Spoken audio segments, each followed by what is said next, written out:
নমস্কার বন্ধুরা। আচ্ছা, আপনি কি আজও সেই ইঁদুর দৌড়ে দৌড়াচ্ছেন?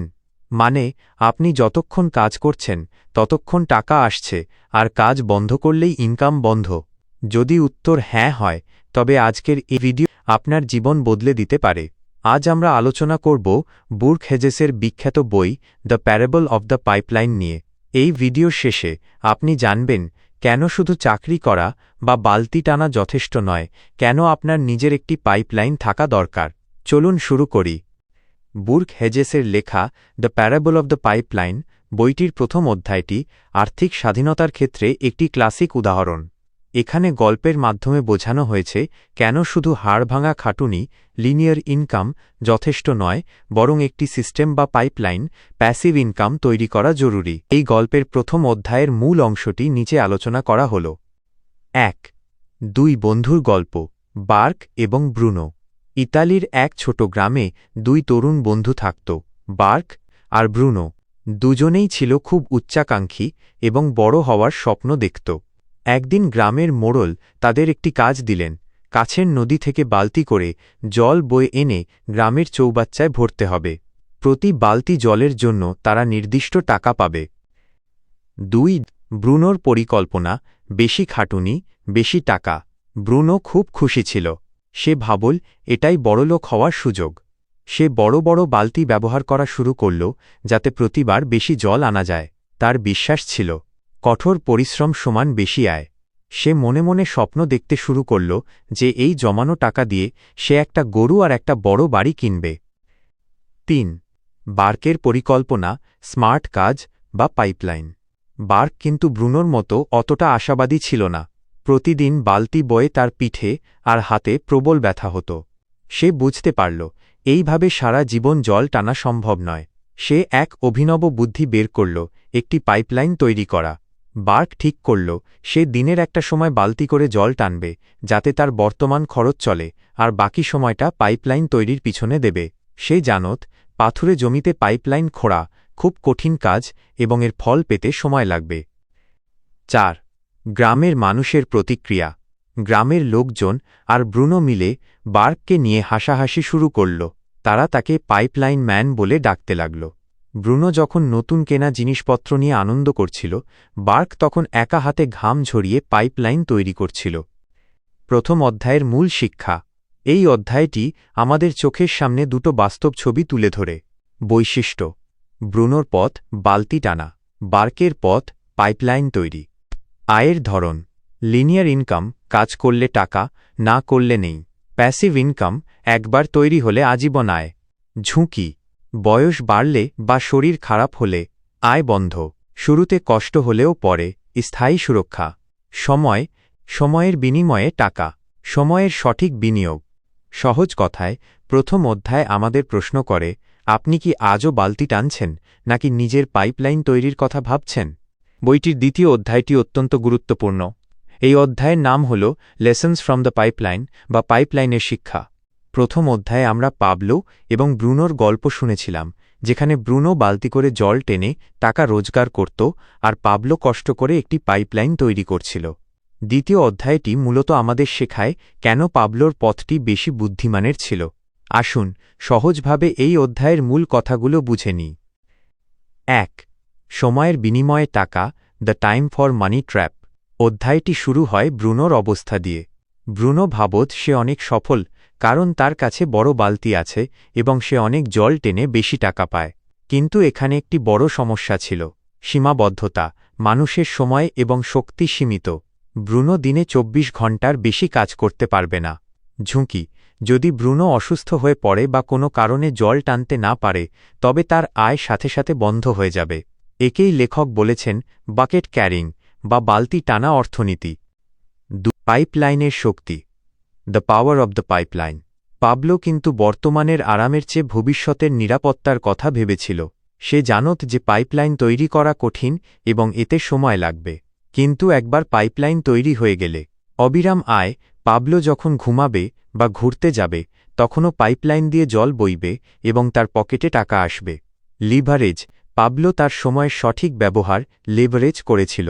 সে তার বর্তমান সময়ের কিছু অংশ বিনিয়োগ করেছিল এমন কিছু তৈরিতে যা তাকে আজীবন আয় দেবে। 3. পেশা বনাম সম্পদ, জব ভার্সেস ওয়েলথ। এই অধ্যায়ে লেখক একটি বড় সত্য তুলে ধরেছেন। ব্রুনোর কাছে একটি চাকরি, জব ছিল, কিন্তু পাবলো একটি সম্পদ, অ্যাসেট তৈরি করছিল। বেশিরভাগ মানুষ ব্রুনোর মতো বড় বালতি খোঁজে, অর্থাৎ বেশি মাইনের চাকরি, কিন্তু তারা বুঝতে পারে না যে বালতি যতই বড় হোক, তাতে সবসময় জল টেনে যেতেই হবে। আসল স্বাধীনতা বালতি বড় করায় নয়, পাইপলাইন তৈরিতে। এই অধ্যায়ের মূল শিক্ষাগুলো: বালতি টানা, ব্রুনো; পাইপলাইন তৈরি, পাবলো। কাজ বন্ধ করলে আয় বন্ধ হয়ে যায়, কাজ না করলেও আয় চলতে থাকে। এটি একটি অস্থায়ী সমাধান, এটি একটি স্থায়ী আর্থিক সুরক্ষা। আয় বাড়াতে হলে আরও পরিশ্রম করতে হয়। সিস্টেম আপনার হয়ে কাজ করে। সময় দিয়ে টাকা কেনা হয়, সময়কে কাজে লাগিয়ে সম্পদ তৈরি করা হয়। উপসংহার: আমরা যেন শুধু আজকের কথা ভেবে বালতি না টানি। দিনের কিছুটা সময় বা শ্রম যেন আমরা আমাদের নিজস্ব পাইপলাইন তৈরিতে ব্যয় করি, যাতে ভবিষ্যতে আমাদের অর্থের জন্য সময়ের দাস হতে না হয়। এর তৃতীয় অধ্যায় হল গল্পের সবচেয়ে রোমাঞ্চকর মোড়। এই অধ্যায়ের নাম দেওয়া যেতে পারে পাইপলাইনের শক্তি এবং ব্রুনোর পতন। এখানে দেখা যায় কিভাবে দীর্ঘদিনের ধৈর্য আর পরিশ্রম শেষ পর্যন্ত বার্ককে আর্থিক স্বাধীনতা এনে দিল। এই অধ্যায়ের মূল ঘটনাগুলো নিচে দেওয়া হল। 1.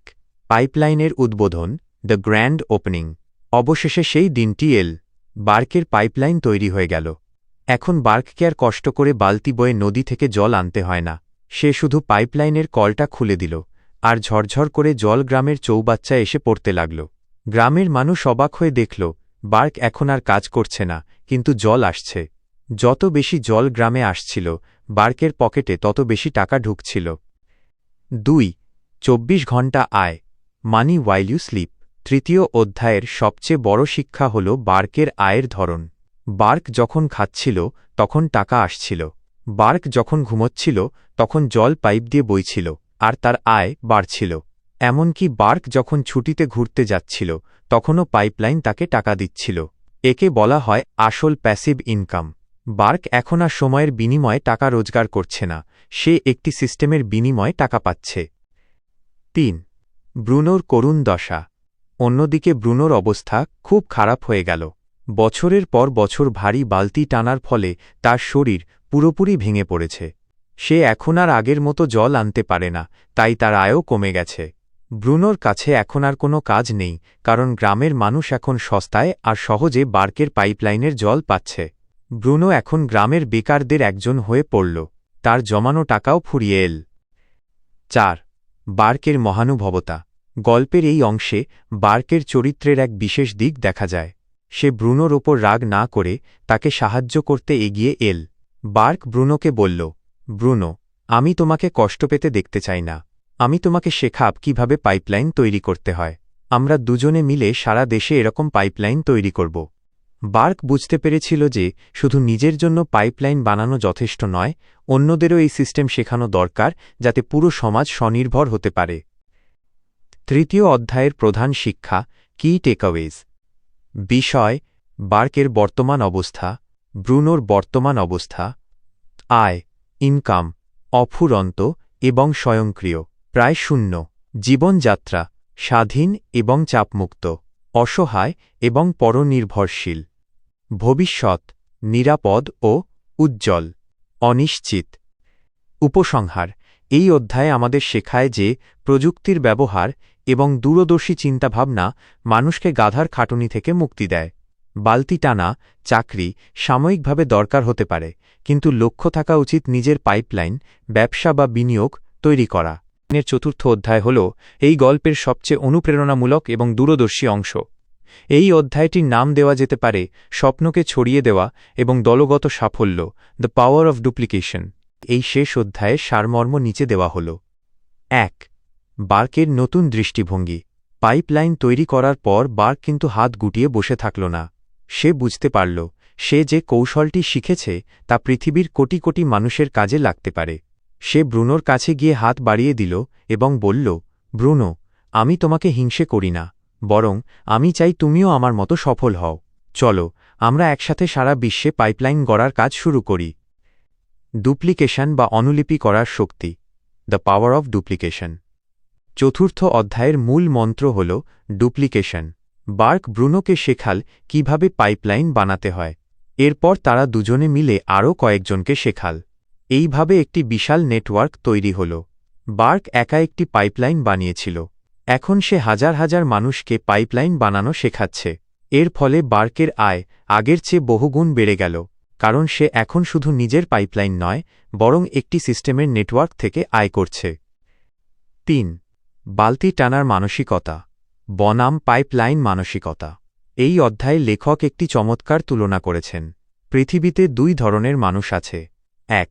বালতি টানার দল, যারা মনে করে কাজ না করলে টাকা নেই। তারা সবসময় পরের মাসের মাইনের অপেক্ষায় থাকে, ব্রুনোর মতো। ২. পাইপলাইন তৈরির দল, যারা শুরুতে কম টাকা পেলেও একটি দীর্ঘস্থায়ী সিস্টেম তৈরির কথা ভাবে, বার্কের মতো। ৪. সময়ের চক্র থেকে মুক্তি টাইম ফ্রিডম। চতুর্থ অধ্যায়ের শেষে দেখা যায় বার্ক এবং ব্রুনো দুজনেই এখন অনেক ধনী। কিন্তু সবচেয়ে বড় কথা হল, তাদের কাছে এখন প্রচুর সময় আছে। তারা তাদের পরিবারের সাথে সময় কাটাতে পারে, তারা সমাজসেবা করতে পারে, তাদের শরীর খারাপ হলেও বা তারা ঘুরতে গেলেও টাকা আসা বন্ধ হয় না। বইটির চূড়ান্ত শিক্ষা, দি আল্টিমেট কনক্লুশন। বিষয়: বালতি টানা, চাকরি, শ্রম। পাইপলাইন, সিস্টেম, বিনিয়োগ, কৌশল। নিজের সময় বিক্রি করা, অন্যের সময় ও সিস্টেম ব্যবহার করা। সুরক্ষা, কাজ চলে গেলে সুরক্ষা শেষ। আজীবন আর্থিক সুরক্ষা। লক্ষ্য, শুধু টিকে থাকা, প্রকৃত স্বাধীনতা অর্জন করা। উপসংহার: লেখক বুরক হ্যাজেস এই বইয়ের শেষে আমাদের একটিই প্রশ্ন করেছেন। আপনি যখন আজ রাতে ঘুমোতে যাবেন, আপনার পাইপলাইন কি আপনার জন্য জল, টাকা আনবে? যদি উত্তর না হয়, তবে আজই পাইপলাইন খোঁড়া শুরু করার সময়। নিচে the parable of the pipeline বইটির থেকে পাওয়া শিক্ষাগুলো একটি সহজ অ্যাকশন প্ল্যান হিসেবে সাজিয়ে দিলাম। আপনার পাইপলাইন তৈরির ৫টি ধাপ। ১. বালতি টানা বন্ধ করবেন না, এখনই নয়। বার্ক কিন্তু পাইপলাইন তৈরির সময় বালতি টানা ছাড়েনি। শুরুতে আপনার বর্তমান চাকরি বা কাজ বালতি চালিয়ে যেতে হবে, যাতে সংসার চলে, কিন্তু সেই আয়ের একটা অংশ আর দিনের কিছুটা সময় পাইপলাইন তৈরিতে দিতে হবে। সময়ের সঠিক ব্যবহার। আমরা সবাই দিনে ২৪ ঘণ্টা সময় পাই। যারা সফল, তারা অফিস বা কাজের বাইরের ২-৩ ঘণ্টা সময় টিভি দেখে বা সোশ্যাল মিডিয়ায় নষ্ট না করে শিখতে বা বিনিয়োগ করতে ব্যয় করেন। ওই বাড়তি সময়টাই আপনার পাইপলাইন খোঁড়ার সময়। ৩. ছোট ছোট পা ফেলে শুরু করা। পাইপলাইন একদিনে তৈরি হয় না। বার্ক প্রতিদিন অল্প অল্প করে মাটি খুঁড়ত। আপনিও সঞ্চয় ও বিনিয়োগ, ইনভেস্টমেন্ট, অল্প অল্প করে টাকা জমানো শুরু করুন, যা ভবিষ্যতে সুদের মাধ্যমে আয় দেবে। নতুন দক্ষতা, স্কিলস, এমন কিছু শিখুন যা আপনাকে প্যাসিভ ইনকাম, যেমন ডিজিটাল অ্যাসেট, রিয়েল এস্টেট বা ব্যবসা দিতে পারে। ৪. ডুপ্লিকেশন বা সিস্টেম তৈরি।